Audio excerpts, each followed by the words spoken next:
Walang gaanong pinsalang dulot ang bagyong Marce sa buhay at ari-arian.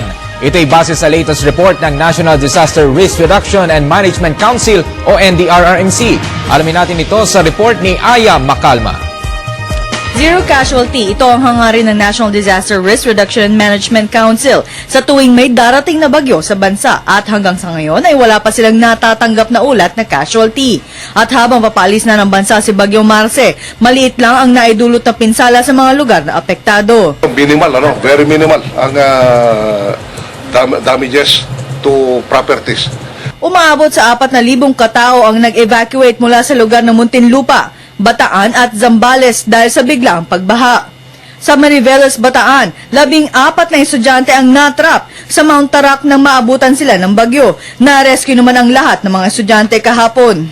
Ayon kay Ramos, natuto na ang mga tao sa tuwing may bagyo at nakikinig na sa otoridad kung kaya't umaasa siya na makukuha nila ang zero casualty sa bagyong Marce.